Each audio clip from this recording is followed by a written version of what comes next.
कहते हैं कि हमारी दृष्टि बालक के जैसी होनी चाहिए। आज का हमारा विषय है जैसी दृष्टि वैसी सृष्टि। हमारी दृष्टि बिल्कुल बालक के जैसी होनी चाहिए। आपने देखा होगा कि जब बच्चा धरती पर जन्म लेता है, बच्चा जब जन्म लेकर धरती पर आया, उसने दुनिया को देखा बिल्कुल विकारों से रहित। उसकी आँखों में कोई विकार नहीं होता है। इसीलिए कहते हैं कि हम जिस दृष्टि से दुनिया को देखते हैं, हमें वह दुनिया या वस्तु वैसी ही क्या होती है, नज़र आती है। इसीलिए कहते हैं कि जैसी दृष्टि वैसी सृष्टि। नज़रें बदलती है तो नज़ारे बदल जाते हैं, कि नज़रें बदलती है तो नज़ारे बदल जाते हैं। और किश्ती का रुख अगर बदला तो किनारे भी बदल जाते हैं। किश्ती का रुख अगर बदला तो किनारे भी क्या हो जाते हैं, बदल जाते हैं। हमारे सामने एक है कौवा और दूसरा है हंस। आपको क्या पसंद है? हंस पसंद है। कहते हैं कि इस संसार के अंदर हंसों की प्रजाति में बहुत कम हंस बचे हैं। हंस संसार में नहीं है। कौवे ढूंढोगे तो दुनिया भर के मिल जाएंगे, लेकिन हंस संसार में नहीं के बराबर बचे हैं, बहुत कम, मुश्किल से। हमने भी सौभाग्य पाया कि उस हंस को हमने देखा है। कि हंस कहाँ रहता है आपको मालूम है? हंस मान सरोवर पर रहता है और सिर्फ मोती चुगता है। इसीलिए कहा है कि हंसा तो मोती चुगे, हंसा तो मोती चुगे। हंस हमेशा मोती चुगता है, वो कभी भी क्या नहीं खाता, कंकर नहीं खाता। अगर मोती नहीं मिला तो भूखा रह जाता है, लेकिन मोती के अलावा वो कुछ भी नहीं खाता है। ओनली फॉर अष्टावक्र पर्वत के वहाँ पर क्या है, मान सरोवर है, और मान सरोवर में ही क्या करता है, वो रहता है। दिखने में इतना सुंदर, अंदर से भी सुंदर और बाहर से भी क्या होता है, सुंदर होता है। उसकी दृष्टि हमेशा मोतियों पर रहती है। और दूसरा क्या है, कौवा काव काव करता रहता है दिन भर। क्या करता है कौवा?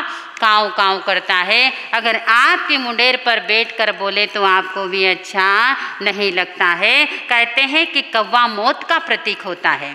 कौवा मौत का प्रतीक होता है। कुछ पक्षी पक्षियों के अंदर भी कुछ बहुत हल्की जात के पक्षी होते हैं और कोई बहुत ऊंची जात के होते हैं। ये सबसे ऊंची जात का पक्षी कौन माना जाता है? हंस माना जाता है। रईसों में रईस होता है, रहता तो जंगल में है, लेकिन दिल से बड़ा रईस होता है। खाने को मोती चाहिए उसे, लेकिन अपने आप में बड़ा मस्त होता है। और कौवे की वृत्ति कैसी होती है?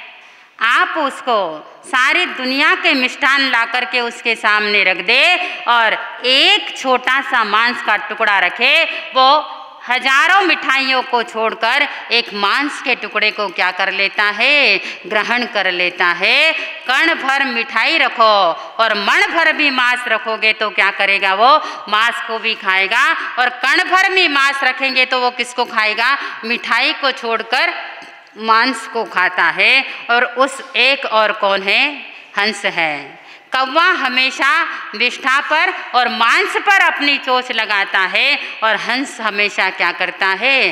बंदगी की ओर ध्यान रखता है। कौवा हमेशा गंदगी की ओर देखता है और हंस हमेशा स्वच्छता की ओर देखता है। तो हम अपने जीवन के अंदर कौवे की दृष्टि से देखेंगे तो चारों ओर क्या मिलेगी? गंदगी मिलेगी। और हंस की दृष्टि से देखेंगे तो चारों ओर हमें क्या मिलेंगे? मोती ही मोती नजर आएंगे। लेकिन कहते हैं कि इस संसार के अंदर भी दो तरह के लोग हैं, एक कौवा वृत्ति वाले हैं और एक हंस वृत्ति वाले हैं।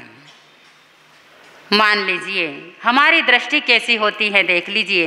मान लीजिए आपके सामने एक गिलास है, गिलास के अंदर आधा पानी भरा हुआ है, देखने और आधा खाली है। तो देखने वाला व्यक्ति, कौवा वृत्ति वाला व्यक्ति यही कहेगा ये तो आधा खाली है, और हंस वृत्ति वाला वही कहेगा क्या बात है, इस गिलास के अंदर आधा पानी क्या है, भरा हुआ है।